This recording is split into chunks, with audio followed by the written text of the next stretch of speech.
Female CEO offered the janitor dad her Porsche keys. Take it, just don't leave me alone tonight. But when the world discovered why a powerful woman begged a poor father to stay, the truth shattered every rule about love, pride, and survival. Before we get into the story, comment below where in the world you are watching from today. Luis Ramirez's shoulders slumped as he pushed the cleaning cart back into the supply closet. The smell of bleach and pine cleaner clung to his work uniform, a reminder of another long day at Whitmore Industries.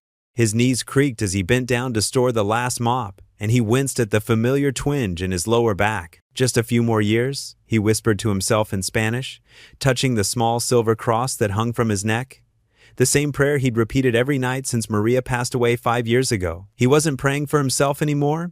Everything he did was for Elena. The fluorescent lights buzzed overhead as Luis gathered his worn jacket and lunch bag from his locker. His fingers brushed against the photo taped inside. Elena at her piano recital last spring, her smile bright enough to light up the whole room.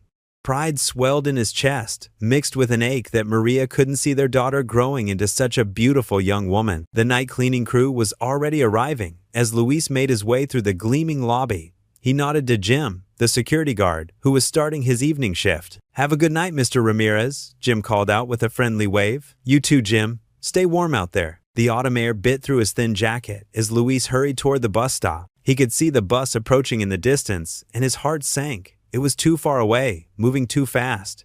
His tired legs couldn't carry him fast enough. "No, no, no," he muttered, breaking into a shuffling run.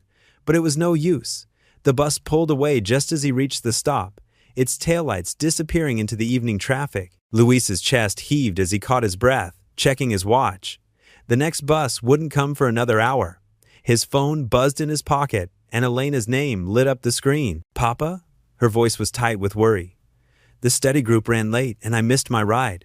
Are you coming soon?" Luis closed his eyes, guilt washing over him. "Mi amor, I'm so sorry. I just missed the bus." "Oh." The disappointment in her voice cut straight to his heart. "It's okay, Papa. Maybe I can ask Mrs. Henderson if—" No, Luis interrupted quickly. He couldn't bear the thought of Elena having to ask for another favor. "I'll figure something out. Wait inside where it's warm, okay? Papa will be there soon." After hanging up, Luis stared at the empty street. A taxi would cost more than he could afford, especially with Elena's college application fees coming up. Maybe he could walk back to the building, see if Jim knew of any other options. The parking garage was eerily quiet at this hour, his footsteps echoing off the concrete walls. Most of the expensive cars had left for the day, their owners home with their families. The sound of clicking heels caught his attention, sharp and uneven, like someone struggling to walk. As Luis rounded the corner, he saw her. Rachel Whitmore, the CEO of Whitmore Industries, was leaning against her silver Porsche. Her usual commanding presence was gone. Her shoulders shook, and even in the dim garage lighting, he could see tears streaming down her face. Luis froze, unsure what to do. He'd seen Mrs. Whitmore nearly every day for the past 3 years, always from a respectful distance. She'd never been unkind, but she moved through the building like a force of nature, employees scattering in her wake. Now she looked small, vulnerable, her mascara was smeared, and her perfectly styled hair had come loose. She didn't seem to notice him standing there, lost in whatever private pain had brought her to this moment. Luis thought of Elena waiting at school, but he couldn't just walk away. His mama had raised him better than that. He cleared his throat softly. "Mrs. Whitmore? Are you all right?" She startled, quickly wiping at her face. "I'm fine," she snapped, but her voice cracked on the words. Then she seemed to recognize him, and something in her expression shifted. You're the night janitor, Luis, isn't it?" "Yes, ma'am." He took a cautious step closer. "Is there someone I can call for you?" Rachel let out a sound that might have been a laugh or a sob. "There's no one to call." She pressed her palms against her eyes, smearing her makeup further. "God, what a mess. I'm sorry you have to see this." "Sometimes," Luis said gently, "we all need a moment to be human." She looked at him then, really looked at him, as if seeing him for the first time. Her eyes were red-rimmed but startlingly blue. "Human," she repeated softly. "I'm not sure I remember how to be that anymore." Luis understood that feeling all too well, the weight of having to be strong all the time, of never letting the cracks show. He thought of all the nights he'd cried in the shower after Maria died, so Elena wouldn't hear him. Rachel straightened suddenly, her hands fumbling with her car keys. Her expression was almost desperate as she thrust them toward Luis. "Take it," she whispered, her voice raw. "Just don't leave me alone tonight." The keys dangled between them, catching the fluorescent light. Luis stared at them in shock, his mind struggling to process what was happening. The CEO of Whitmore Industries was offering him a janitor, the keys to her Porsche. Rachel Whitmore stood alone in the dim parking garage, her designer heels echoing against concrete as she paced. Her phone trembled in her manicured hand. The screen's glow illuminated tears she couldn't hold back anymore. "You can't do this to me," she whispered, her voice breaking. "I built this company." The words dissolved into the empty air, a reply to the board's threats still ringing in her ears. 25 years of dedication, of sacrificing everything for Whitmore Industries, and now they wanted to push her out? She pressed her back against her black Porsche, letting the cool metal steady her. Her chest felt tight, each breath shorter than the last. The parking garage spun slightly, and she closed her eyes. From the shadows, Luis watched the powerful CEO's shoulders shake. He'd seen her stride through the lobby hundreds of times, head high, voice commanding. But now she looked small, vulnerable, human. His worn work boots scuffed against the concrete as he shifted his weight, unsure whether to leave or stay. A sob escaped Rachel's throat, echoing off the garage walls. That decided it for him. Luis couldn't walk away from someone in pain, no matter who they were. "Ma'am?" he called softly, stepping forward. "Are you all right?" Rachel's head snapped up, and she quickly wiped her eyes, smearing expensive mascara across her cheeks. "I'm fine," she said automatically, then seemed to really look at him. You work here, don't you?" "Yes, ma'am. Luis Ramirez. I'm one of the janitors." He kept his voice gentle, like when Elena was upset. "Is there someone I can call for you?" Rachel laughed, but it came out more like a hiccup. "There's no one." She glanced at her phone, then dropped it into her purse with shaking hands. No one at all. Luis recognized that tone, the sound of someone drowning in loneliness. He'd heard it in his own voice plenty of times since Maria passed. "Sometimes," he offered carefully, "it helps to talk, or just not be alone." Rachel stared at him for a long moment. Her perfectly styled hair had come loose, making her look softer, more approachable. Suddenly, she dug into her purse and pulled out her car keys. "Take it." She thrust them toward him, her voice barely above a whisper. "Take it. Just don't leave me alone tonight." Luis blinked at the keys dangling between them. "Ma'am? Please." Rachel's voice cracked. I can't drive right now, and I can't be alone. Just drive somewhere, anywhere." Luis hesitated. This was his boss's boss, the CEO of the entire company, and she was asking him, a janitor, to drive her expensive car. If anything happened, but the raw pain in her eyes reminded him of himself, those first terrible months after Maria died, when the night seemed endless and the silence unbearable. "Okay," he said softly, taking the keys. "Okay, Mrs. Whitmore, let me help you." He opened the passenger door for her, waiting as she slid into the leather seat. Her hands were still trembling as she buckled her seatbelt. The driver's seat adjusted automatically as Luis sat down, the leather creaking softly. He'd never been in a car this expensive before. The dashboard glowed with more buttons than he'd ever seen, and for a moment he felt completely out of place. But cars were cars. He'd been a mechanic for 20 years before everything changed. He knew how to handle them, even fancy ones like this. Luis adjusted the mirrors carefully, watching Rachel from the corner of his eye. She sat rigid in her seat, staring straight ahead, her breathing still uneven. The Porsche's engine purred to life at the turn of the key. Luis could feel the power humming through the steering wheel as he cautiously backed out of the parking space. Rachel's hands were clenched in her lap, her knuckles white. Whatever had happened on that phone call had shaken her to her core. As Luis guided the car toward the garage exit, he sent up a silent prayer, not just for guidance, but for whatever pain this woman was carrying. The garage sensors beeped as he approached the exit, the barrier arm rising smoothly. Luis checked his mirrors one final time, then eased the Porsche out into the gathering dusk. The Porsche glided through the quiet streets, its headlights cutting through the darkness. Luis's weathered hands gripped the steering wheel gently, his movements careful and deliberate. He kept glancing at Rachel in the passenger seat, her face illuminated by passing streetlights, tears still drying on her cheeks. "There's a place?" Luis said softly, breaking the heavy silence. "Nothing fancy, but they make good coffee and the pie." He managed a small smile. "The pie is worth trying." Rachel nodded, dabbing at her eyes with a silk handkerchief. Her usual commanding presence had crumbled, leaving behind something raw and vulnerable. The neon sign of Mary's All-Night Diner buzzed ahead, casting pink and blue reflections on the wet pavement. Louise pulled into the nearly empty parking lot, the Porsche looking out of place among the few worn pickup trucks. "I know it's not what you're used to," Louise apologized, turning off the engine. Rachel straightened her blazer, attempting to gather her composure. "Right now, different is exactly what I need." Inside, the fluorescent lights hummed overhead. The vinyl booths were cracked but clean, and the air smelled of coffee and fresh-baked pie. A tired waitress named Dot, her gray hair pulled back in a loose bun, approached their booth with coffee pot in hand. "Louise," she greeted warmly, then noticed Rachel's designer outfit. "This is different. 2 coffees, please, Dot," Louise said. "And maybe 2 slices of whatever pie just came out of the oven?" "Apple and cinnamon," Dot replied, filling their mugs.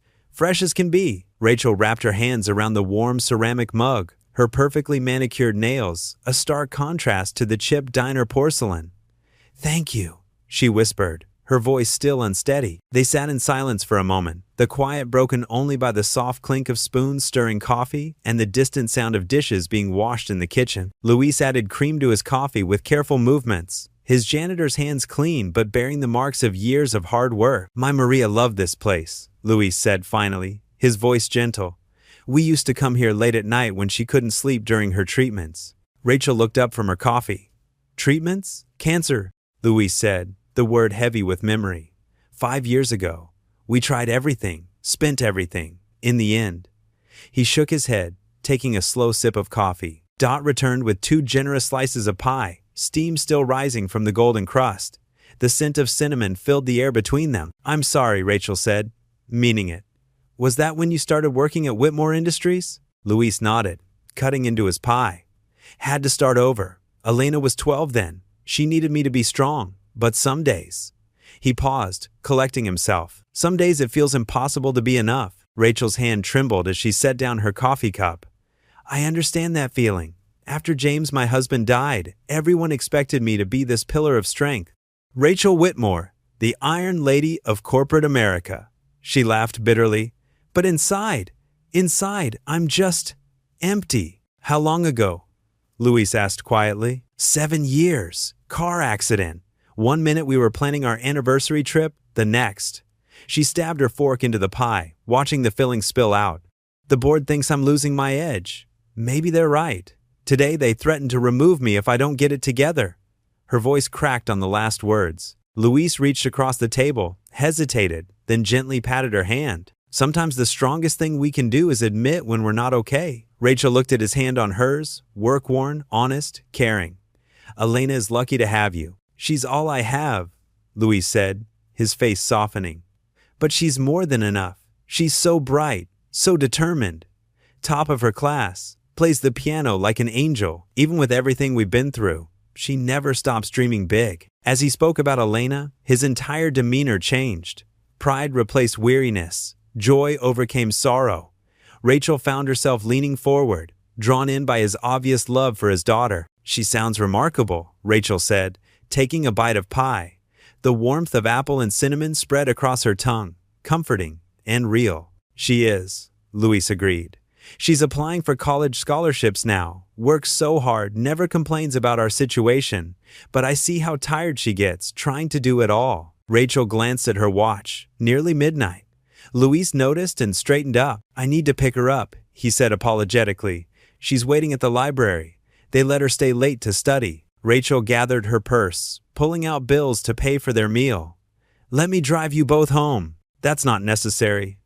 Luis started to protest. "Please," Rachel said, her voice soft but firm. "I'd like to meet her. The way you talk about her. I'd like to meet someone who inspires such love." Luis studied her face for a moment, then nodded. As they stood to leave, Doc called out from behind the counter, "Come back again, you two. Pie's always fresh here." Outside, the night had grown cooler.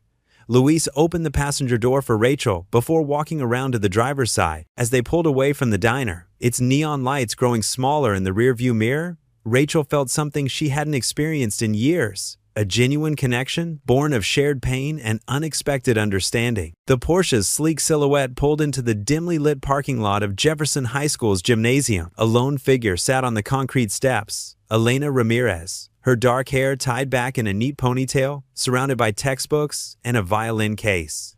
Her eyes widened as the luxury car came to a stop, and her expression turned to complete surprise when her father emerged from the driver's seat. "Papa?" Elena called out, standing quickly and gathering her belongings. Her voice carried both relief and confusion. Luis hurried toward his daughter, his work uniform still showing traces of the day's labor. "I'm sorry I'm late, Mija," he said, reaching for her books. Before Elena could respond, the passenger door opened, and Rachel Whitmore stepped out. The CEO's designer suit and elegant posture seemed strangely out of place in the empty school parking lot. Elena froze, recognizing immediately the woman whose portrait hung in the lobby where her father worked. "You must be Elena," Rachel said, her voice warm and lacking the corporate authority she usually carried. She walked over, her heels clicking against the pavement. "Your father has told me so much about you in the past hour." Elena shot a questioning look at her father, who gave a small, reassuring nod. "It's nice to meet you, Miss Whitmore," she replied politely, though her eyes darted between her father and the expensive car. "Please, call me Rachel," she insisted, stepping forward to help with some of Elena's books. AP Calculus, Advanced Chemistry, impressive course load. Elena blushed slightly. "I like challenging myself," she said, relaxing a bit at Rachel's genuine interest. "We had a string quartet practice today. That's why I stayed late." "You play violin?" Rachel's eyes lit up as she noticed the instrument case. "I used to play piano myself, though I'm terribly out of practice now." Luis watched the exchange with a mixture of pride and unease, his weathered hands fidgeting with his keys. "We should get you home, Elena. It's very late." "I'd love to hear you play sometime," Rachel said as they walked to the car. She opened the back door for Elena, handling her books with care. "Your father mentioned you're applying to colleges?" The drive home filled with Elena's animated chatter, her initial hesitation melting away under Rachel's thoughtful questions. She talked about her dreams of becoming a doctor, her volunteer work at the local clinic, and her upcoming violin recital. Luis remained quiet in the driver's seat, his knuckles white on the steering wheel. The contrast between Rachel's elegant presence and their approaching neighborhood weighed heavily on his mind. They passed blocks of modest homes, some with peeling paint, others with chain-link fences, a far cry from the corporate world Rachel inhabited. "Turn left here, Papa," Elena directed, though Luis knew every crack in these familiar streets. The Porsche felt out of place, like a gleaming jewel in a worn leather box. They pulled up to a small single-story house with faded blue paint and a tiny front yard where Luis grew tomatoes in summer. A single porch light cast a warm glow over cracked concrete steps. Elena gathered her things, Rachel once again helping with the books. "Thank you for the ride, miss. I mean, Rachel," Elena said, her smile genuine. "It was really nice meeting you." "The pleasure was all mine, Elena," Rachel replied, watching as Luis walked his daughter to the door. She stood by the car, her eyes taking in the modest home, not with judgment, but with something closer to contemplation. Luis returned after making sure Elena got inside safely. He stood awkwardly by the driver's side, keys in hand, unsure how to navigate this moment between their two very different worlds. Rachel stepped closer, her expression soft in the dim light. For a moment, she seemed to want to say something more, something beyond the polite exchanges of the evening. Instead, she simply whispered, "Good night, Luis," her voice carrying a gentleness that hung in the night air. The moment stretched between them, filled with unspoken words and the quiet sounds of a neighborhood settling into night. A dog barked in the distance, and somewhere a car door slammed, breaking the spell of their shared silence. Luis carefully placed the Porsche keys in Rachel's outstretched hand, their fingers brushing briefly. "Good night, Miss Whitmore," he replied formally, stepping back as she moved toward the driver's side. Rachel stood there a moment longer, her gaze lingering on the peeling paint of the small house before finally slipping into her car. The engine purred to life, and soon the Porsche's taillights disappeared around the corner, leaving Luis standing in the gentle glow of his porch light, the evening's strange events settling around him like a dream. The morning sun filtered through the faded curtains of the Ramirez kitchen, casting a warm glow that did nothing to brighten the heartbreak unfolding within. Luis stood in the doorway, his work uniform already on, the familiar scent of coffee brewing in the old pot. But something was wrong. Elena sat at their small kitchen table, her shoulders shaking with silent sobs, a crisp white letter crumpled in her trembling hands. "Mejia?"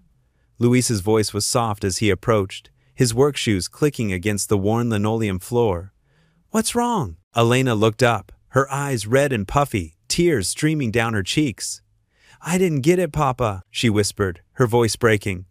"The Whitmore Industries scholarship. They rejected me." Luis's heart sank as he pulled out the chair next to her, its legs scraping against the floor. He reached for the letter, and Elena handed it to him, wiping her eyes with the sleeve of her pajama top. The rejection was typed in cold, professional language. "We regret to inform you that your application for the Whitmore Industries Academic Excellence Scholarship has not been selected." Luis's eyes skimmed the rest, each word feeling like a knife in his chest. "I worked so hard," Elena choked out. "My grades, the violin competitions, the volunteer work at the community center." She pressed her palms against her eyes. "What did I do wrong?" Luis wrapped an arm around her shoulders, pulling her close. "Nothing, mi amor. You did nothing wrong." He could feel her body trembling against his side. "Sometimes these things, they don't make sense." "But my essay was good, Papa." Miss Martinez said it was one of the best she'd ever read. Elena pulled away slightly, grabbing her backpack from the floor. She withdrew a copy of her application essay, the pages worn from countless revisions. "I wrote about Mama, about how losing her made me want to become a doctor." Luis's throat tightened as he watched his daughter flip through the pages she'd poured her heart into. Elena had spent months on the application, staying up late into the night, perfecting every detail. He'd found her asleep at this very table more times than he could count, her face pressed against her textbooks. "Maybe," Elena's voice grew small, "maybe we should have used Mama's maiden name instead of Ramirez." The words hit Luis like a physical blow. He straightened in his chair, gently taking Elena's hands in his. "No, mijija, never be ashamed of who you are. Your name is your history, your family." But Elena's words echoed in his mind as he rode the bus to work an hour later. The rejection letter was folded in his pocket, feeling heavier than it should. As he changed into his maintenance uniform in the basement locker room of Whitmore Industries, he couldn't shake the hollow feeling in his chest. The morning passed in a blur of mopping floors and emptying trash bins. Around lunchtime, Luis was cleaning the executive floor when voices drifted from the break room. He recognized them, Mr. Peterson and Mr. Hamilton, two senior executives he often saw in meetings with Miss Whitmore. "Did you see this year's scholarship applications?" Peterson's voice carried through the half-open door. "Getting more diverse every year. Too diverse, if you ask me," Hamilton replied with a chuckle that made Luis's stomach turn.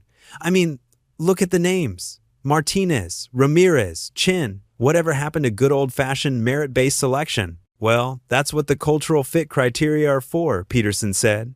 "Can't have too many changes too fast. Bad for company culture, you know." Luis's hands tightened around his mop handle until his knuckles turned white. He wanted to burst into the room, to confront them, to show them Elena's essay, and demand they explain what wasn't merit-based about his brilliant daughter.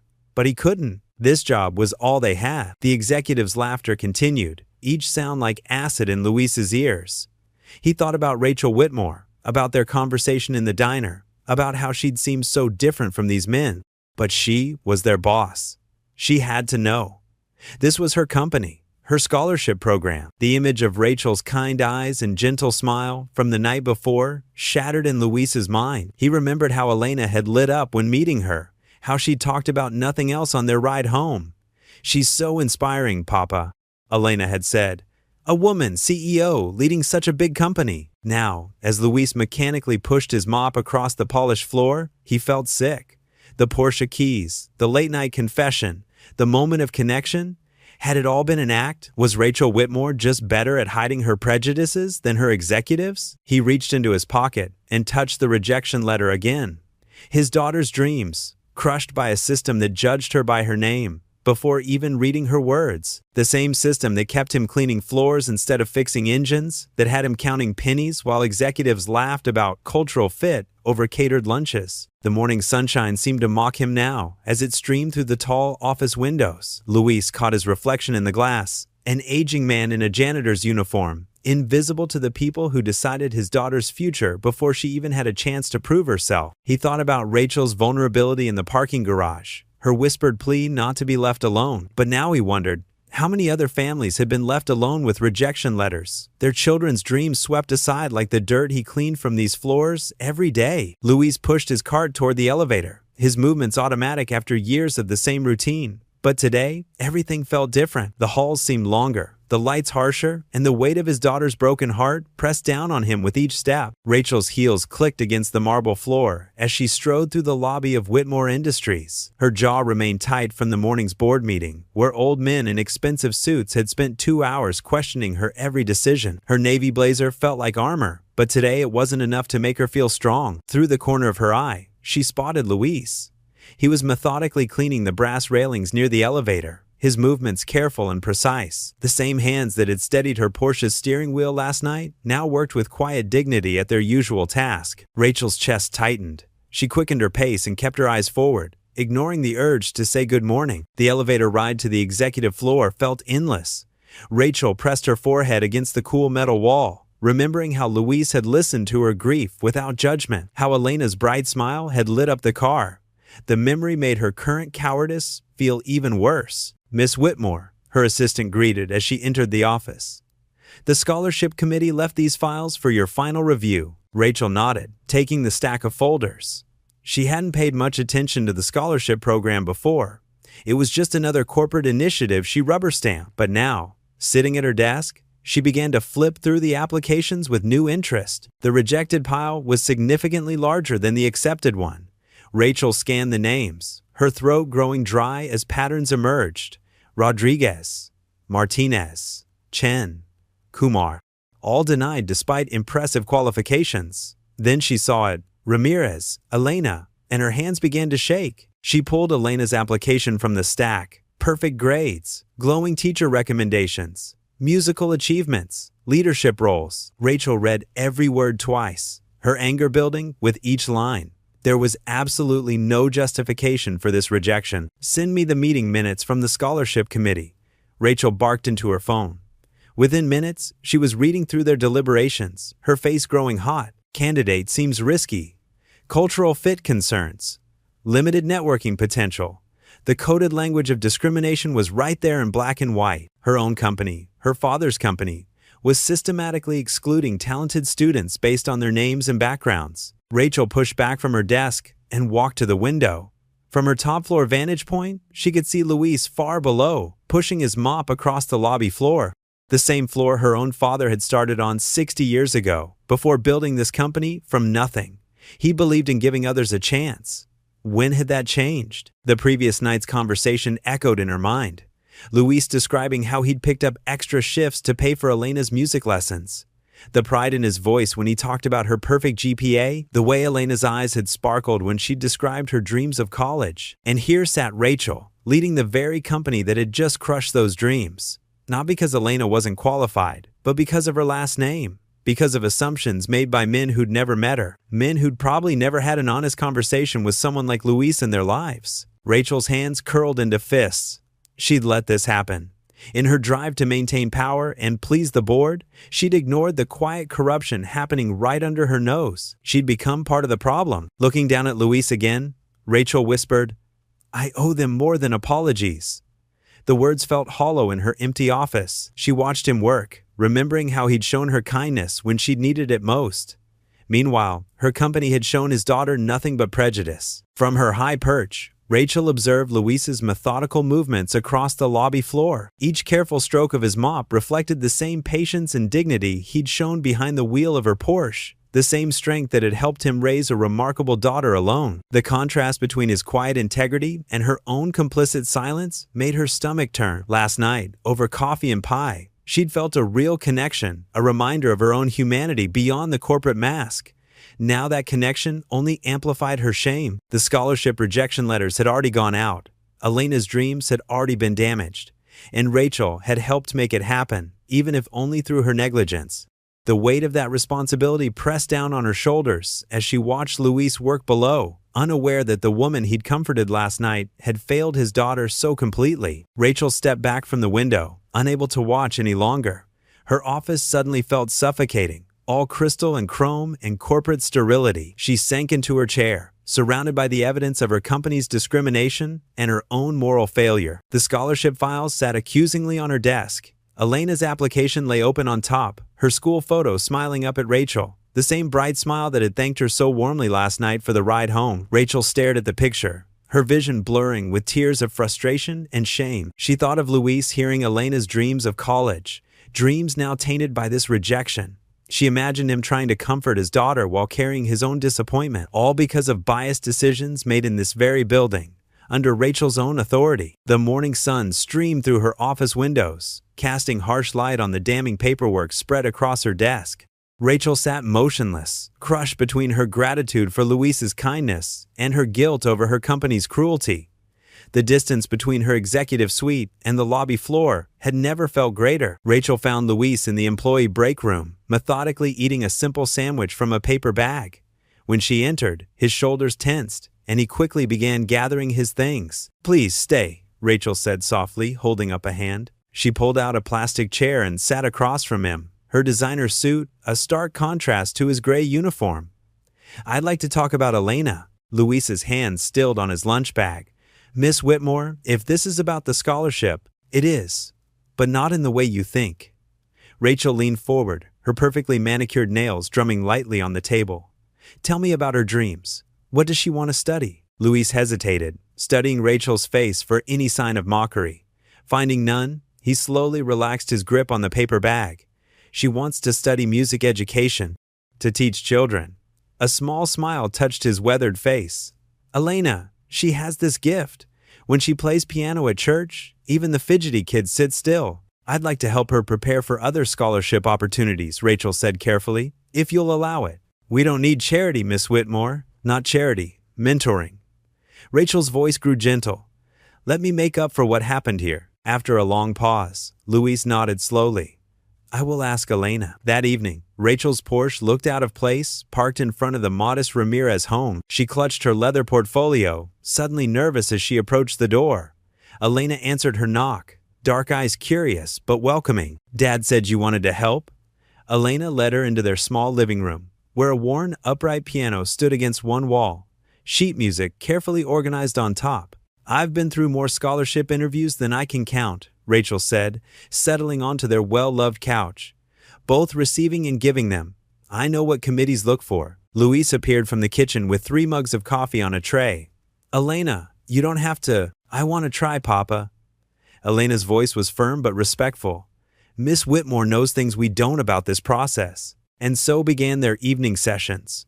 Rachel taught Elena how to craft compelling essays, how to turn her circumstances into strength rather than weakness. She showed her how to sit in interviews, how to speak with confidence without appearing arrogant. "Remember," Rachel explained one evening, demonstrating proper posture, "you're not just asking for their help. You're showing them what they'd gain by investing in you." Elena absorbed everything eagerly, while Luis watched from his armchair, pride and uncertainty warring on his face. As weeks passed, their sessions grew more relaxed. Rachel found herself sharing stories from her own college days, surprised by how much she remembered. "My first week on campus," Rachel said one evening, gesturing with her coffee mug, "I was so determined to prove I belonged there that I signed up for every single club at the activities fair, even underwater basket weaving." Elena's laugh rang out, bright and genuine. "You didn't!" "Oh, I did. Showed up to the pool wearing business attire because I thought it was a metaphor." Rachel grinned, catching Luis's eye. He was watching them from his usual spot, a small smile playing at his lips despite his obvious unease. The living room felt warm and comfortable now, nothing like the stark corporate offices where Rachel spent most of her time. Elena's textbooks and sheet music mingled with Rachel's professional materials on the coffee table. The scent of Luis's coffee and the gentle tick of their old wall clock created an atmosphere of home that made Rachel's throat tight with emotion. "What happened then?" Elena asked, leaning forward on the couch. "Well," Rachel continued, "there I was in my best blazer, while everyone else was in swimsuits. The instructor took one look at me and said, 'Honey, that's not going to work for weaving kelp.'" Elena dissolved into giggles again, and even Luis chuckled softly. But Rachel caught the way his hands tightened on his armrests, the slight furrow in his brow. He was grateful for her help, she knew, but something about this growing closeness worried him. Rachel understood. She represented the same world that had just rejected his daughter. Every time she pulled up in her expensive car or referenced her corporate connections, it highlighted the gap between their worlds.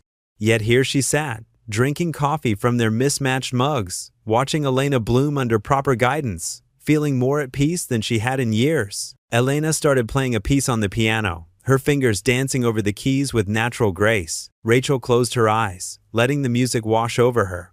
When she opened them, she found Luis watching her instead of Elena, his expression unreadable. "She's extraordinary," Rachel whispered. "Yes," Luis agreed softly, pride momentarily overwhelming his caution.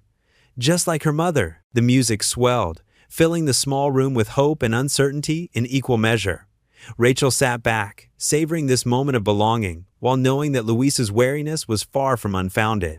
But watching Elena play, seeing the confidence growing in her posture, Rachel knew she'd made the right choice in coming here. Tomorrow, she would return to her corporate battlefield. But for now, she was just Rachel, sitting in a warm living room, helping a talented young woman reach for her dreams, while her father watched with that complex mixture of gratitude and concern that tugged at Rachel's heart. The aroma of corn masa and spiced pork filled the small Ramirez kitchen. Elena stood at the counter, expertly spreading masa on corn husks just as her mother had taught her, while Luis simmered the filling on the stove. The doorbell's gentle chime broke through their comfortable silence. "I'll get it," Elena called out, wiping her hands on her apron. She opened the door to find Rachel standing there, looking different from her usual CEO self, in casual jeans and a simple blouse. "I brought dessert," Rachel said, holding up a store-bought flan. "I know it's not homemade, but it's perfect," Elena assured her, taking the dessert. "Come in, we're making tamales." Rachel stepped into the modest home, immediately enveloped by the warmth and rich smells. Luis looked up from the stove, a gentle smile crossing his weathered face. "Welcome to our Saturday tradition. Can I help?" Rachel asked, rolling up her sleeves. "Of course," Elena said, pulling out another apron. "But fair warning, your first tamale probably won't look pretty. Mine sure didn't." Rachel tied on the apron, its faded flowers and small cooking stains telling stories of countless family meals. Elena showed her how to spread the masa, laughing when Rachel made it too thick. "Like this?" she demonstrated, her skilled hands making quick work of it. "Not too much, or it'll be all dough." Luis watched them from the stove, stirring the pork filling. His heart felt full seeing Elena so at ease with Rachel. It reminded him of days long past, when Marisol would teach Elena to cook, their laughter filling every corner of the house. A sudden drip from under the sink interrupted the moment. "Oh no, not again," Luis sighed, setting down his spoon.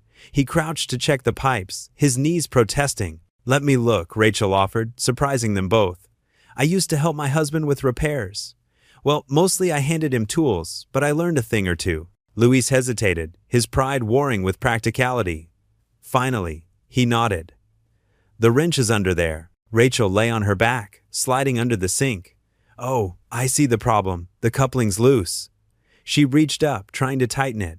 Water sprayed suddenly, making her sputter. Luis couldn't help but laugh at the sight of the polished CEO, now with water droplets in her hair.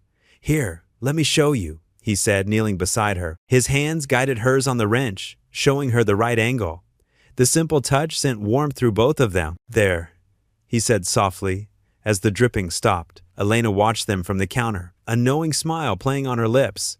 "Dad, your filling's going to burn," she teased. They jumped apart, Rachel wiping her hands on her already damp apron, while Luis hurried back to the stove.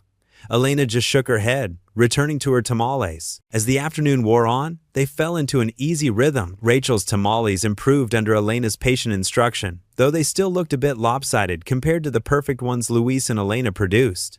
The kitchen filled with stories, Rachel sharing tales from her college days, Elena talking about her dreams of becoming a doctor, Luis quietly adding memories of Marisol's first attempts at tamales. "She was worse than me?" Rachel asked, gesturing to her misshapen creation. "Much worse," Luis chuckled.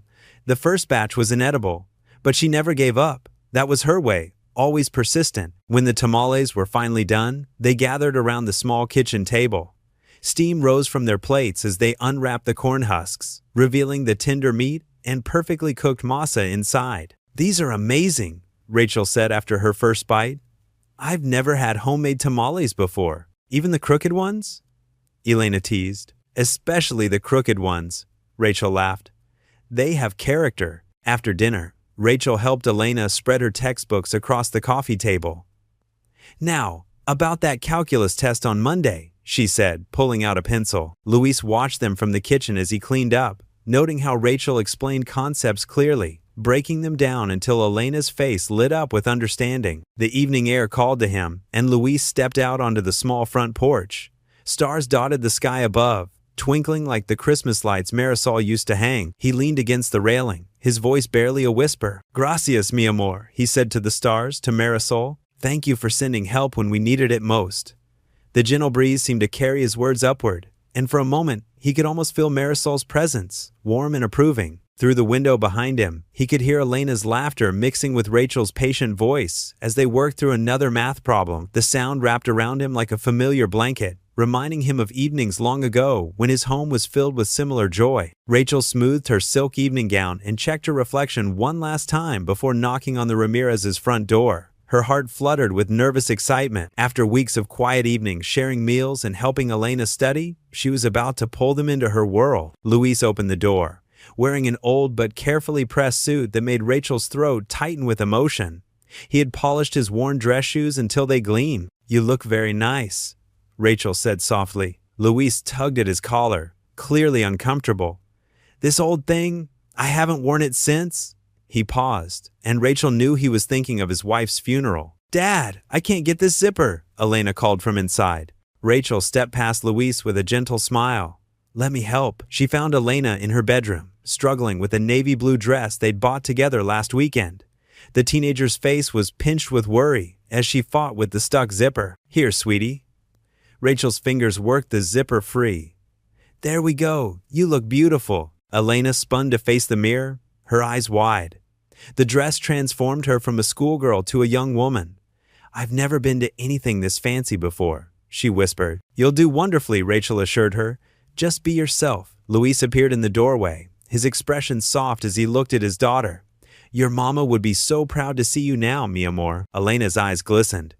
She hugged her father tight, careful not to wrinkle his suit. The ride to the Whitmore Industries annual charity gala was quiet, filled with nervous energy. Rachel's driver navigated through the city while she went over basic etiquette tips, more to distract them than out of real concern. The Grand Hotel's ballroom took their breath away. Crystal chandeliers cast rainbow sparkles across marble floors. Women in designer gowns and men in tuxedos mingled around elegant table settings. "Maybe we shouldn't," Luis started to say, but Rachel took his arm firmly. "You belong here as much as anyone," she said, her voice leaving no room for argument. She guided them to their table near the front, ignoring the curious stares from other guests. Elena's eyes were huge as she took in the live orchestra, the ice sculptures, the floating flower arrangements. "This is like a fairy tale," she breathed. Through dinner, Rachel kept the conversation flowing, drawing Luis and Elena out of their shells. By dessert, Elena was chatting animatedly with the daughter of a board member about their shared love of classical music. When it came time for speeches, Rachel squeezed Luis's hand under the table before rising to approach the podium. Her heels clicked against marble as the room fell silent. "Good evening, everyone." Her voice carried clear and strong through the ballroom. "Tonight, we celebrate not just charity, but opportunity, the chance to make real change." She paused, her gaze finding Luis and Elena. "Which is why I'm announcing the creation of a new scholarship fund. Anonymous donations will provide full college tuition for 50 underprivileged students each year, with special focus on minorities and first-generation college students." Gasps and whispers rippled through the crowd. Several board members shifted uncomfortably in their seats, but Rachel wasn't finished. "The selection committee will be independent, ensuring fair consideration for every applicant." Her eyes locked with Elena's shining ones, because talent and determination deserve recognition, regardless of background. Applause broke out, scattered at first, then building to thunderous approval. Rachel returned to her seat, her heart pounding. "Thank you," Luis whispered, his voice rough with emotion. The orchestra struck up a waltz. Couples began moving to the dance floor. Rachel turned to Luis, holding out her hand. "Dance with me?" He hesitated. "I'm not very good." "Neither am I," she admitted with a smile. "We'll look bad together." Luis chuckled and took her hand. More whispers followed them to the dance floor, but Rachel didn't care. Luis's hand was warm at her waist as they began to move. They stumbled at first, finding their rhythm, but soon they were gliding together, not perfectly, but with a natural grace born of trust. The chandeliers sparkled overhead like stars. Rachel looked up into Luis's eyes and saw everything she'd been missing in her life: kindness, humility, quiet strength. His gaze held the same wonder she felt, mixed with something deeper that made her pulse quicken. They didn't speak as they danced. They didn't need to. In the gentle sway of the waltz, in the warm press of their hands, in the soft meeting of their eyes, they shared a moment of perfect understanding. Elena watched from their table, her young face glowing with joy as she saw her father truly smile for the first time in years. The music swelled around them, and Rachel let herself lean just slightly closer to Luis's steady frame. For this one dance, they weren't CEO and janitor. They were simply a man and woman who had found something precious and unexpected in each other's broken places. Sunlight streamed through the small kitchen window of the Ramirez home, casting a warm glow on the worn linoleum floor. Luis sat at the breakfast table, his work uniform pressed and ready for Monday, but his mind was still lost in the magic of last night's gala. Elena hummed softly as she stirred her cereal, still wearing her father's oversized cardigan over her pajamas. "You danced beautifully, Papa," Elena said, her eyes twinkling. "I didn't know you could move like that." Luis felt his cheeks warm. "Your mother taught me, many years ago." He smiled, remembering how patient Maria had been, guiding him through the steps in their tiny apartment when they were young. "She always said I had 2 left feet." Well, Mrs. Whitmore didn't seem to mind. Elena's voice held a hint of playful teasing. "She couldn't take her eyes off you." Luis busied himself with his coffee cup, trying to hide his smile. "Rachel?" he corrected gently. "She asked us to call her Rachel? Remember? The night before had felt like a dream. The grand ballroom, with its crystal chandeliers, the orchestra playing soft melodies, and Rachel's hand in his as they swayed across the polished floor. He'd been nervous at first, conscious of his rented tuxedo and the curious stares from the other guests, but Rachel had squeezed his hand and whispered, "Just follow my lead." And suddenly nothing else had mattered. Elena pushed her empty bowl aside and rested her chin in her hands. The way she announced that scholarship fund, did you see how the whole room went quiet? And then when she said it was anonymous, she shook her head in admiration. "That's going to help so many kids like me, Papa." Luis nodded, his throat tight with emotion. The memory of Rachel standing at the podium, her voice clear and strong as she declared her commitment to helping underprivileged students, had brought tears to his eyes. He'd seen past her CEO exterior to the woman underneath, passionate, caring, and determined to make a difference. A gentle knock at the door interrupted their conversation. Elena jumped up to answer it, her bare feet padding across the floor. "Rachel!" she exclaimed. Rachel stood in the doorway, holding a pink bakery box and wearing a simple sundress instead of her usual business attire. Her face was fresh and relaxed, her silver-streaked hair loose around her shoulders. "Good morning," she said warmly. "I thought we might all need a little sugar after last night's excitement." Luis quickly stood, suddenly aware of the kitchen's shabby appearance. But Rachel's smile was genuine as she placed the box on the table and opened it to reveal an assortment of fresh pastries. "The cheese Danish here reminded me of the ones my mother used to make," she explained, settling into the chair Elena pulled out for her. "You didn't have to," Luis began, but Rachel waved away his protest. "Please, let me spoil you both a little." She selected a croissant and broke it in half, releasing a buttery aroma. "Besides, I wanted to thank you for coming last night. It meant so much to have you there." Elena grabbed a chocolate-filled pastry and took a big bite. "Everyone was so nice," she said. "And that girl I met, the one whose mom runs the university admissions office? She gave me her email address. She said she'd help me with my application." Rachel beamed. "Sarah's a wonderful girl. Her mother and I went to college together." She turned to Luis, her eyes soft. "And you? How are you feeling this morning?" Luis found himself lost in her gaze for a moment. The morning sun caught the silver in her hair, making it shine like starlight. He remembered how it had felt to hold her close during their dance. How natural it had seemed. "I feel..." He paused, searching for the right words. "I feel like maybe some dreams don't have to stay dreams." Elena's eyes darted between them, a knowing smile playing on her lips. She stood suddenly, gathering the breakfast dishes. "I should go get dressed. I promised to help Mrs. Garcia with her garden this morning." As Elena disappeared down the hallway, Luis and Rachel sat in comfortable silence, sharing pieces of Danish and sipping coffee. The morning light filled the kitchen with golden warmth, and Luis noticed how Rachel seemed to fit there, in his humble home, as if she'd always belonged. "Last night," Rachel said softly, "when we were dancing, I realized something." She reached across the table and touched his hand lightly. "I haven't felt this alive in years." Luis turned his palm up to meet hers, marveling at how small and warm her hand felt in his. Me neither, he admitted. The weight of loneliness he'd carried for so long felt lighter somehow, as if it were finally beginning to lift. They talked quietly about simple things: Elena's college hopes, the weather, their favorite books. Rachel laughed at Luis's story about learning to braid Elena's hair when she was little, and he smiled as she described her first disastrous attempt at making tamales under his guidance. When Elena returned, dressed for gardening, Rachel stood reluctantly. "I should go. I have some papers to review before tomorrow." She gathered her purse, but hesitated at the door. "Would it be all right if I came by tomorrow? I found some more scholarship applications I think Elena should consider." "Yes," Luis said, perhaps too quickly. Elena grinned behind him. Rachel's face brightened. "Tomorrow, then." She touched Luis's arm gently before stepping out into the morning sunday. As she walked to her car, her steps seemed lighter, more carefree than her usual purposeful stride. Luis watched until her car disappeared around the corner, aware of Elena's knowing look. "What?" he asked, trying to sound stern but failing completely. "Nothing, Papa." Elena hugged him quickly.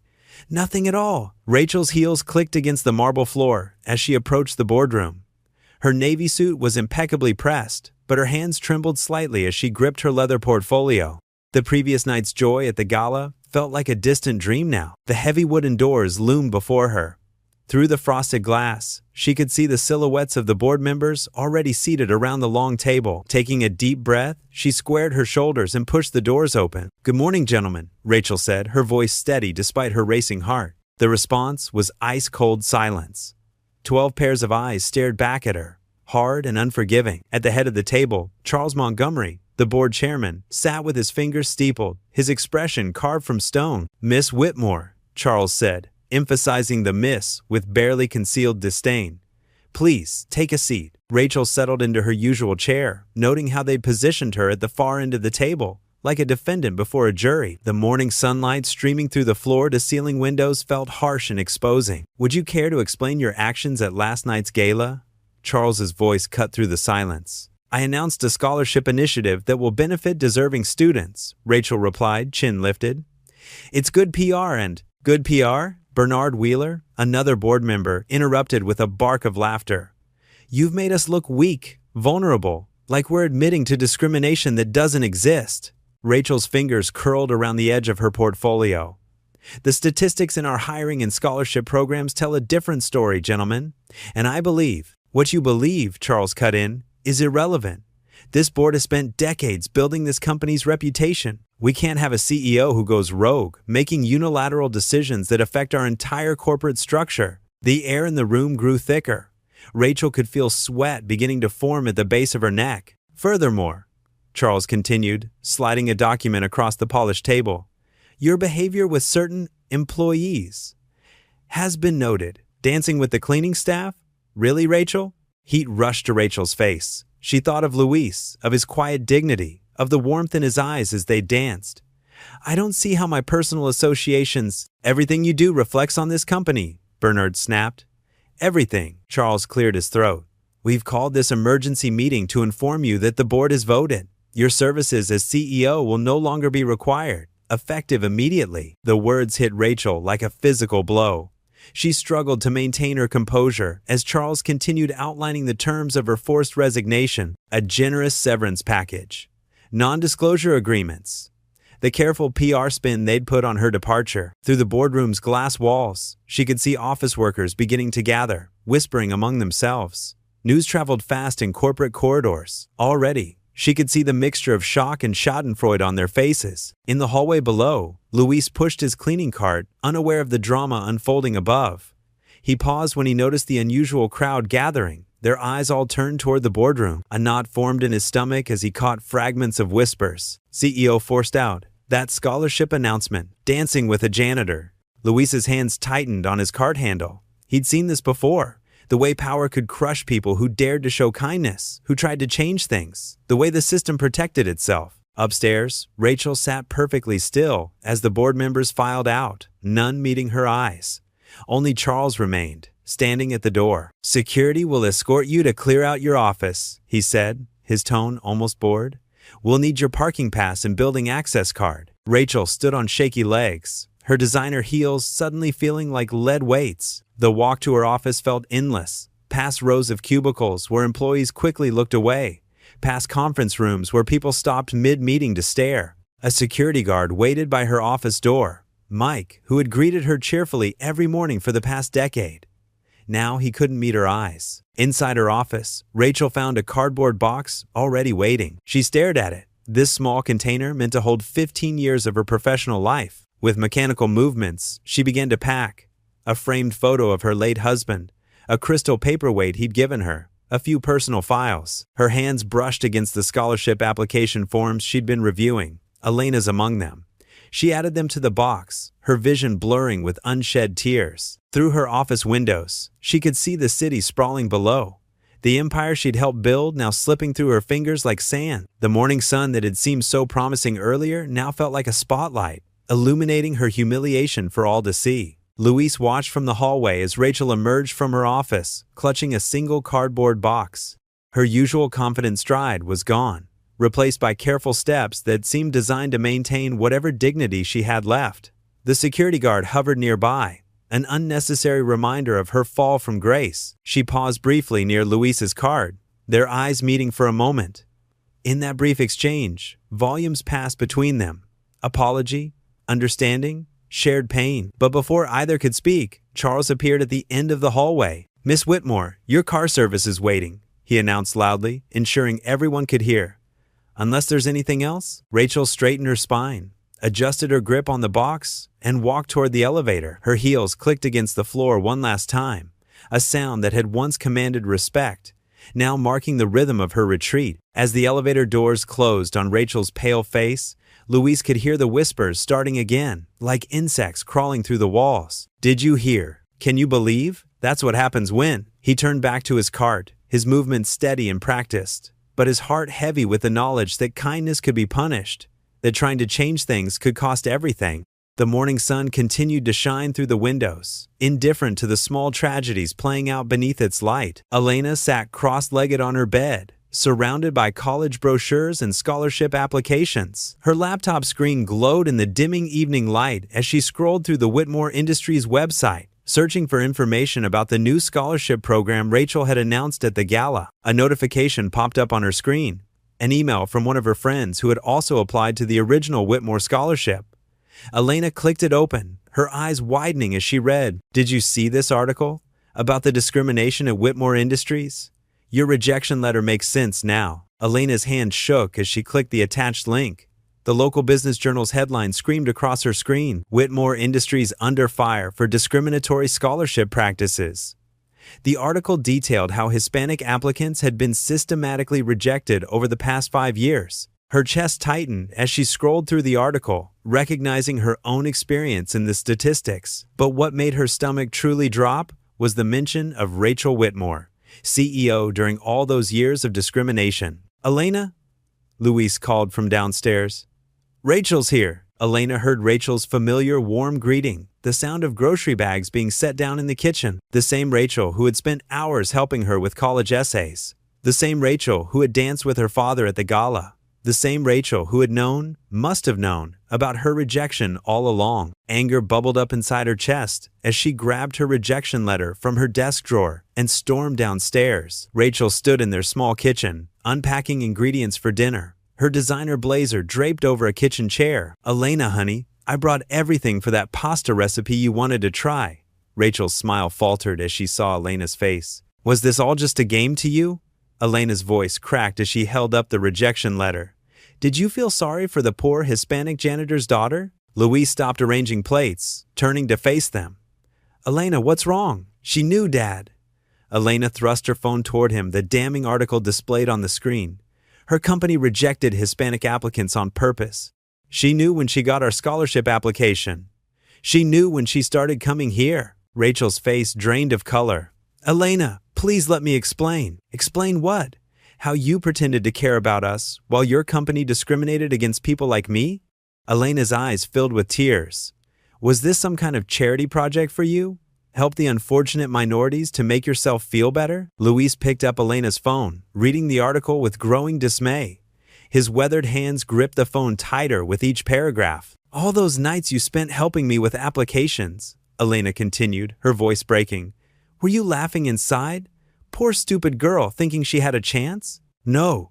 Rachel stepped forward, reaching for Elena's hand. It was never like that.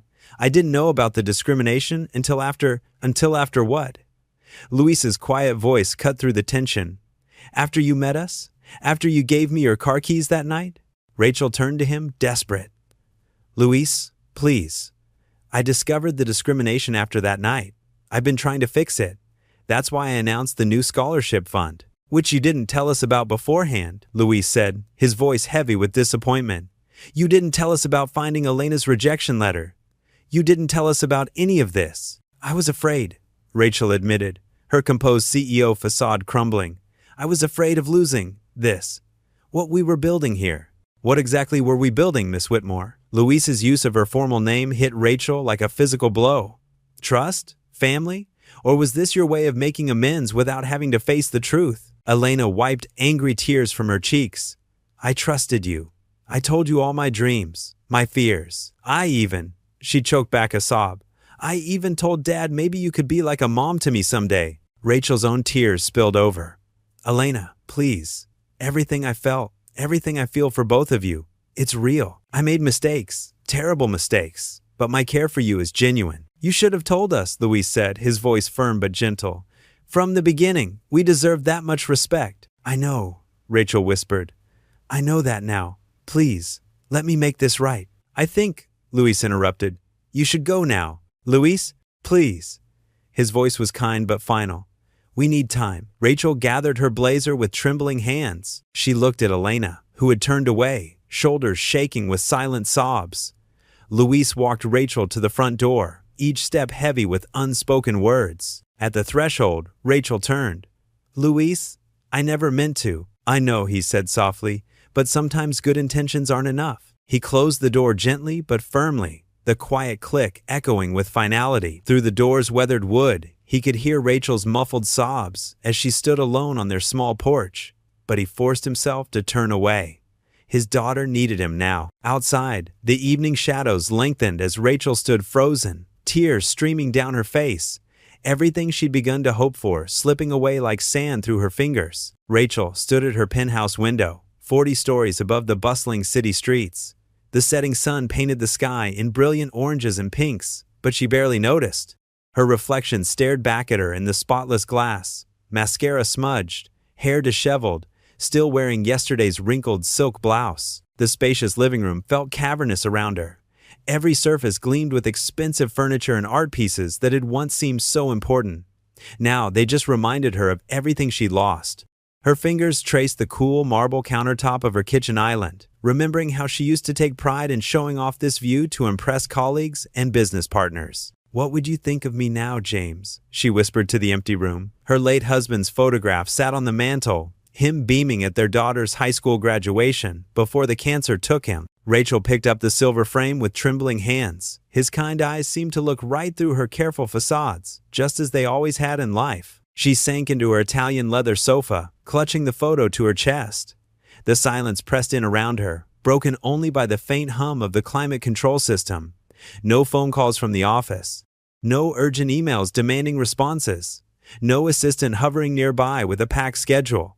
Just Rachel and her thoughts. I've made such a mess of everything, she said aloud, her voice cracking.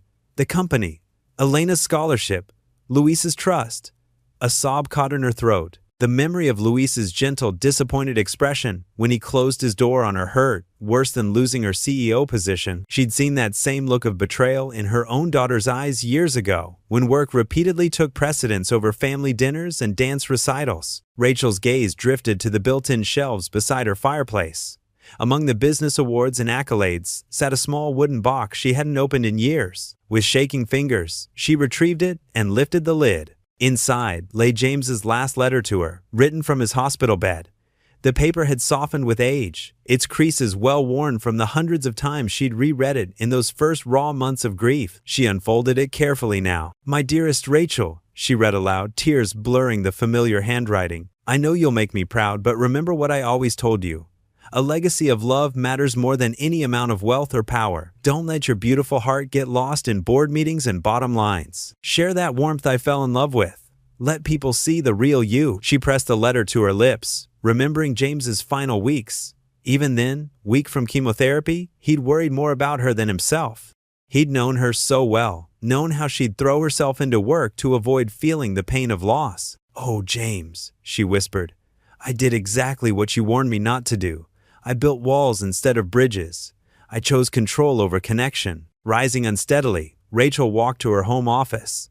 The evening city lights twinkled through floor-to-ceiling windows, but her attention fixed on a small framed photo on her desk.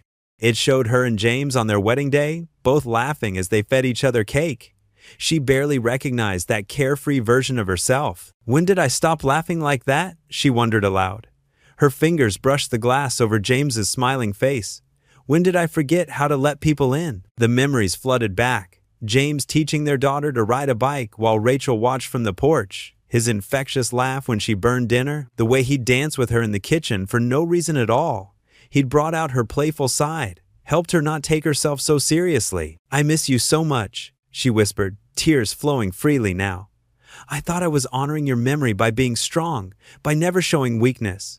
But that's not what you meant at all, was it?" She thought of Luis's quiet strength in sharing his own grief, how his vulnerability had touched something long dormant in her heart. She remembered Elena's bright enthusiasm for learning, so like her own daughter at that age. For a few precious weeks, she'd felt that warmth again, that sense of family she'd been missing. "I've been such a fool," Rachel said, sinking into her desk chair. "Thinking success meant never letting anyone see you stumble, believing power was more important than connection." James's words echoed in her mind. A legacy of love matters more than any amount of wealth or power. She glanced at her phone lying silent on the desk. No angry messages from the board. No crisis to manage. Just emptiness and possibility. Through her tears, Rachel smiled faintly. "It's not too late to change," she whispered, reaching for the phone. The evening air hung heavy with moisture as Luis trudged up the cracked concrete steps to his front door. His muscles ached from another long day of scrubbing floors and emptying trash bins, but the physical exhaustion wasn't what weighed heaviest on his heart. The silence in the house had grown deafening since Rachel's departure, and Elena's usual cheerful chatter had dimmed to quiet, one-word responses. He fumbled with his keys, the porch light flickering weakly above him, when a soft knock made him turn. There stood Rachel Whitmore, but not as he remembered her from the corporate halls. Gone was the tailored suit and commanding presence. Instead, she wore simple jeans and a plain blue sweater, her face bare of makeup, her silver-streaked hair pulled back in a casual ponytail. She looked smaller somehow, more human. "Louise," she said softly, her voice catching.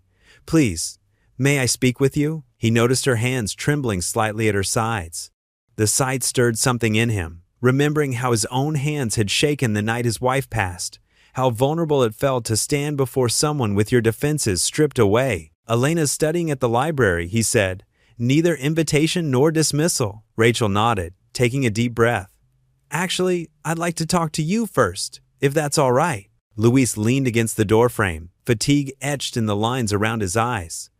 "What's left to say, Rachel?" "Everything I should have said before." She stepped forward, but maintained a respectful distance. "I was wrong, Luis, not just about hiding the scholarship rejection, but about thinking I could fix everything with money and influence. I've spent so many years believing that power was the answer to every problem." A car passed by, its headlights briefly illuminating the pain in Rachel's expression. "But watching you with Elena, seeing how you've raised her with such dignity and love despite every obstacle, it taught me something about real strength." Luis's grip tightened on his keys. "We don't need pity." "This isn't pity," Rachel said firmly, meeting his gaze. "This is respect. Pure respect for a man who gets up every day, no matter how tired or discouraged, and shows his daughter what integrity looks like. For a young woman who refuses to let circumstances define her future." She reached into her purse and pulled out a folder. "I've been working with my lawyers. I want to establish an independent educational foundation in Elena's name. No corporate control, no discrimination, just pure opportunity for students who deserve a chance. Not because I feel guilty, but because Elena showed me what real merit looks like." Luis studied her face, searching for any trace of the polished CEO who had once commanded boardrooms. Instead, he saw only raw honesty in her eyes, the same vulnerability she'd shown that first night in the parking garage. "Why?" he asked simply. Rachel's smile was soft, tinged with sadness. Because my late husband once told me that we build legacies not through what we achieve, but through what we give. I lost sight of that, building walls of wealth and power around myself. But you and Elena, you reminded me what matters. She held out the folder but didn't push it toward him. This foundation will happen whether you accept or not. I'm not asking for forgiveness or trying to buy my way back into your lives. I just want you both to know that you changed me. You showed me what family really means. Luis felt the evening breeze cool against his face as he considered her words. He thought of Elena's dreams, of other young people facing the same barriers his daughter had encountered. He remembered Rachel's laughter in their kitchen, the way she'd rolled up her sleeves to help with dishes, how she'd listened to Elena's hopes with genuine interest. The porch light sputtered again, casting shifting shadows across Rachel's face. In that moment, Luis saw not the wealthy CEO or even the broken woman from the parking garage, but simply another human being trying to make things right. Slowly, deliberately, he stepped aside from the doorway. "Would you like to come in? Elena will be home soon, and I was going to make coffee." Relief flooded Rachel's features, but she controlled it, maintaining the quiet humility she'd arrived with.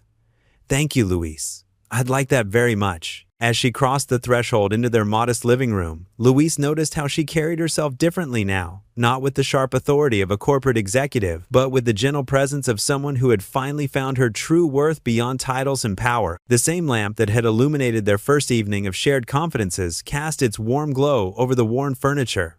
Rachel took a seat on the familiar couch, placing the folder on the coffee table without ceremony. There would be time for discussions of foundations and futures, but for now, this quiet moment of restored trust was enough. The aroma of simmering rice and beans filled the small kitchen as Luis stood at the stove, stirring occasionally. Rachel sat at their worn kitchen table with Elena, who kept her eyes fixed on her hands folded in her lap. The tension in the room felt thick enough to cut with a knife. "Would you like to hear a story, Elena?" Rachel's voice was soft, different from her usual CEO tone. When Elena gave a slight nod, Rachel continued. 25 years ago, I walked into my first board meeting. I was wearing my best suit, navy blue, borrowed from my cousin because I couldn't afford one of my own." Luis turned down the heat under the pot, listening quietly as Rachel spoke. The room was full of men in expensive suits. Not one of them looked at me like I belonged there. Rachel's fingers traced patterns on the wooden table. When I opened my mouth to present my ideas, 3 different men talked over me. One even patted me on the head, like I was a child, and asked if I could fetch them coffee. Elena's head lifted slightly, her eyes meeting Rachel's for the first time that evening. "I went home that night and cried in my tiny apartment bathroom." Rachel's voice cracked. "I told myself I would never let them see me weak, so I built walls. I became harder, colder. I thought that was the only way to succeed." Luis placed 3 plates of rice and beans on the table, adding tortillas warmed on the stovetop. The simple meal steamed between them as Rachel continued. "I got so focused on proving myself that I forgot who I was trying to be in the first place." She picked up her fork but didn't eat. "When I saw your application, Elena, I should have fought harder. Instead, I let the same system that hurt me hurt you. I became part of the problem I once promised myself I'd fight against." Elena pushed her rice around the plate. "But why didn't you just tell us the truth from the beginning?" "Pride," Rachel admitted, her shoulders slumping. "Shame, fear. I wanted to help, but I was afraid of facing my own failures. I thought if I could just fix it quietly, maybe I could make up for years of looking the other way, while others were denied opportunities." Luis watched his daughter's face soften as Rachel spoke. He recognized the look. It was the same expression Elena wore when solving a particularly difficult math problem, pieces clicking into place. "The day they made me resign," Rachel continued, her voice steadier now, "I realized something important. True strength isn't about power or control. It's about having the courage to stand up for what's right, even when it costs you everything." Elena set down her fork. "Like when Dad gave up his mechanic shop to pay for Mom's treatments?" Luis's breath caught in his throat. "They rarely spoke about those dark days." Rachel nodded, her eyes glistening. "Your father taught me more about real strength in a few weeks than I learned in 25 years of running a company." She reached across the table, not quite touching Elena's hand. "I don't want you to have to build walls like I did. I want you to succeed while keeping your heart open, your compassion intact." The kitchen clock ticked steadily as Elena considered Rachel's words. Luis noticed his daughter's shoulders gradually relaxing, the defensive posture she'd held for days finally easing. It hurt, Elena said quietly, thinking you were just helping us because you felt sorry for us. Oh, Elena. Rachel's voice was thick with emotion. I helped because I saw myself in you. All that determination, all that potential. But more than that, I helped because you and your father showed me what I'd been missing all these years. Genuine connection, real relationships, the kind of strength that comes from supporting each other instead of competing. Luis set down his own fork, touched by the raw honesty in Rachel's voice. He watched as Elena's expression shifted from guarded to thoughtful. I want to earn my own way, Elena said firmly. I don't want special treatment. That's exactly what I hoped you'd say. Rachel smiled, relief evident in her features. You deserve every opportunity to prove yourself on your own merit. And I promise you, this time I'll be transparent about everything. Elena straightened in her chair, squaring her shoulders in a way that reminded Luis so much of her mother. She studied Rachel's face for a long moment before speaking. I'll try again, she said, her voice growing stronger. This time on my own terms. Elena's hands trembled slightly as she smoothed her navy blue blazer, a gift from Rachel, while sitting in the stark white interview room at the National Merit Foundation. The walls held framed certificates and achievements, making the space feel both intimidating and inspiring. Through the window, she could see her father and Rachel sitting side by side on a wooden bench in the hallway, both trying their best to appear calm. Luis kept checking his watch every few minutes, his weathered hands fidgeting with his tie. Rachel noticed and gently placed her hand over his, steadying his nervous movement. She's ready for this, Rachel whispered. More ready than I've ever seen anyone. Inside the interview room, Elena took a deep breath as 3 distinguished committee members filed in, carrying tablets and notebooks. The head interviewer, Doc Thompson, a woman with silver-streaked hair and kind eyes, settled into her chair. Good morning, Miss Ramirez, Dr. Thompson said warmly. We've been very impressed with your application materials. Elena sat up straighter, remembering Rachel's coaching. Thank you for this opportunity, she replied, her voice clear and steady despite her racing heart. I'm honored to be here. As the questions began, Elena drew upon all the preparation sessions with Rachel. They had spent countless evenings at the kitchen table, practicing responses, working on presentation skills, and discussing how to showcase her achievements without appearing boastful. Tell us about your greatest challenge, one interviewer asked, and how you overcame it. Elena's mind flashed to the nights she'd spent studying while her father worked late, to the meals she'd learned to cook when money was tight, to the quiet strength she'd inherited from both her parents. She spoke with honest emotion about losing her mother, about watching her father rebuild their lives, and about finding her own resilience through music and academics. In the hallway, Luis pressed his hands together as if in prayer. Rachel noticed his lips moving silently, forming words she knew were meant for his late wife. Maria, watch over our girl. The interview continued for 45 minutes. Though it felt like hours to those waiting outside. Elena discussed her volunteer work at the local community center, her role as first-chair violinist in the school orchestra, and her dreams of studying business and music therapy, a combination inspired by seeing how music helped heal her father's grief and Rachel's loneliness. When Elena emerged from the interview room, her cheeks were flushed with excitement. Luis immediately stood, arms open, and she fell into them. I did my best, Poppy, she whispered against his shoulder. That's all we ever ask, he replied, his voice thick with emotion. Rachel hung back, giving them their moment, but Elena reached out and pulled her into the embrace. Thank you for teaching me to believe in myself, she said. The next 3 weeks passed in a blur of anticipation. Elena threw herself into her schoolwork to stay distracted, while Luis cleaned the office floors with extra vigor, as if keeping busy could make time move faster. Rachel visited often, bringing dinner or helping Elena with homework, careful to let their relationship heal naturally. Then on a sunny Tuesday afternoon, Elena burst through the front door clutching an envelope. It's here, she called out, her voice echoing through the small house. Luis had just returned from work, still in his uniform, and Rachel had stopped by with takeout. They gathered around the kitchen table, their place of so many important moments. Elena's hand shook as she carefully opened the envelope. The paper rustled as she unfolded it, her eyes scanning quickly across the words. For a moment, there was complete silence. Then Elena's eyes filled with tears. I got it, she whispered, then louder. I got it. Full scholarship. Luis's face crumpled with joy as Elena threw herself into his arms. Mi niña brillante? He sobbed, holding her tight. My brilliant girl. Years of sacrifice, of early mornings and late nights, of making do with less so she could have more. It had all led to this moment. Elena's tears soaked into her father's work shirt as she clung to him. "We did it, Pappy. We really did it." Rachel stood nearby, her own tears falling freely as she watched father and daughter celebrate. This wasn't the empty success she'd known in the corporate world. This was pure, unrestrained joy, the kind that changes lives forever. She pressed her hand to her mouth, trying to contain her emotion, remembering how close she'd come to missing this kind of love in her pursuit of power. Elena looked up from her father's embrace, her face streaked with happy tears, and reached out her hand to Rachel. In that gesture was forgiveness, acceptance, and gratitude, everything Rachel had hoped to earn back after their earlier misunderstandings. "I couldn't have done this without either of you," Elena said, her voice breaking with emotion. "You both showed me what strength really means." Luis kept one arm around his daughter while extending his other hand to Rachel, completing their circle. They stood together in the modest kitchen, surrounded by the warmth of second chances and hard-won dreams, their tears of joy mingling as they held each other close. The small Ramirez home overflowed with joy and laughter. The living room, usually quiet and modest, now hummed with the excited voices of neighbors who had come to celebrate Elena's scholarship news.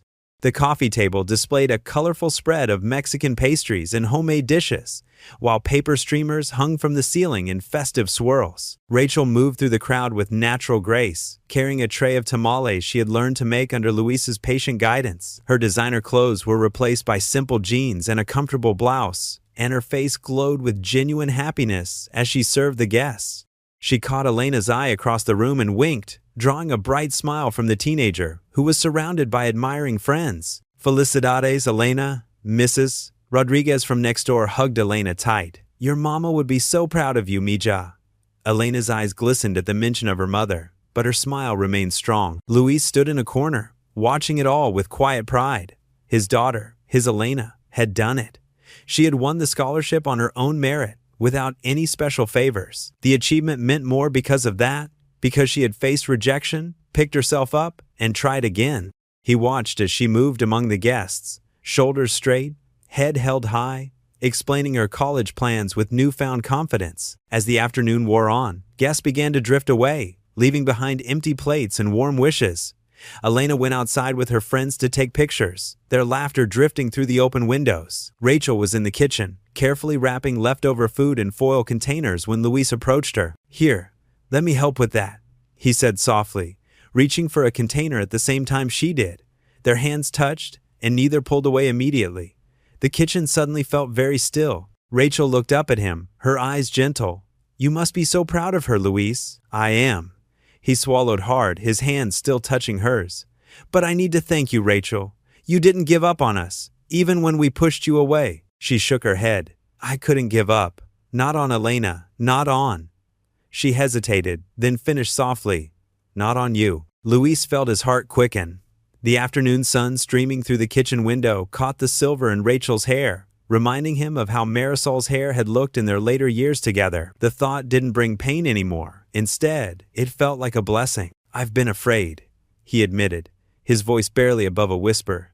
"After Marisol, I built walls around my heart, focused only on Elena, on survival." He looked down at their hands, still touching over the foil container. "But seeing you here today, so natural with everyone, helping serve food in my humble kitchen," he smiled. "You've changed, Rachel, and maybe I have too." Rachel set down the container, but kept her hand in his. "We've both changed. Loss shaped us, but it doesn't have to define us forever." She squeezed his fingers gently. "I used to think power meant control, success, status. But real power is in being vulnerable, in opening your heart even when you're scared." Luis nodded slowly. "I don't want to live in fear anymore," he said, the words coming from deep in his soul. Marisol always said life was too precious to waste on fear. She was right about so many things. The sounds of Elena's laughter floated in from outside again, young and full of hope. Rachel watched Luis's face soften at the sound, and she felt her own heart expand with tenderness. "I see so much of you in her," Rachel said softly. "That quiet strength, that dignity.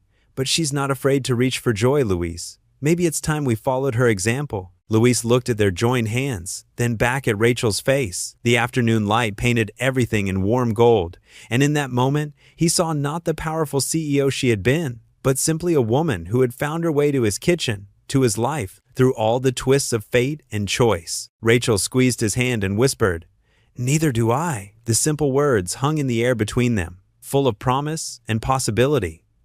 Through the window, they could see Elena hugging her friends goodbye, her future bright and open before her. In the quiet kitchen, with the remnants of celebration around them, Luis and Rachel stood together, their joined hands a bridge between past and future, between loss and hope, between fear and love. The August morning dawned bright and crisp, with just a hint of fall in the air. Moving boxes lined the Ramirez driveway, each one carefully labeled in Elena's neat handwriting. Her small sedan, a graduation gift from Rachel, stood ready to carry her toward her college dreams. Luis stood in the driveway, holding a box marked "Kitchen," his weathered hands trembling slightly. He'd been preparing for this moment for months, but now that it had arrived, his heart felt both full and hollow at once. The morning sun caught the silver in his hair as he carefully placed the box in Elena's trunk. "Papa, that goes in the back seat," Elena called out, emerging from the house with an armload of hangers draped with clothes. "The trunk is for the heavy stuff, remember?" Rachel followed behind her, carrying a box of textbooks. Her casual weekend attire, jeans and a simple blouse, was a far cry from her former CEO wardrobe, but her eyes sparkled with a happiness that no designer outfit had ever given her. "Your father's been rearranging these boxes for an hour," Rachel said with a gentle laugh. "I think he's trying to find a way to make time move slower." Luis smiled sheepishly. "Can you blame me? 17 years went by too fast." Elena set down her clothes and wrapped her arms around her father's waist, pressing her cheek against his shoulder like she used to do as a little girl. "It's only a few hours away, Papa. I'll be home for holidays and some weekends." "I know, mija." Luis kissed the top of her head, breathing in the familiar scent of her shampoo. "But the house will be too quiet without your music practice and late-night studying." "Well," Rachel said, placing the last box in the trunk, "you'll just have to fill it with new sounds." She caught Luis's eye and smiled warmly. They spent the next hour going through Elena's final checklist. Luis insisted on checking the car's oil and tire pressure one last time, while Rachel helped Elena organize her glove compartment with emergency supplies and important documents. "Dad," Elena said, finally, jingling her keys.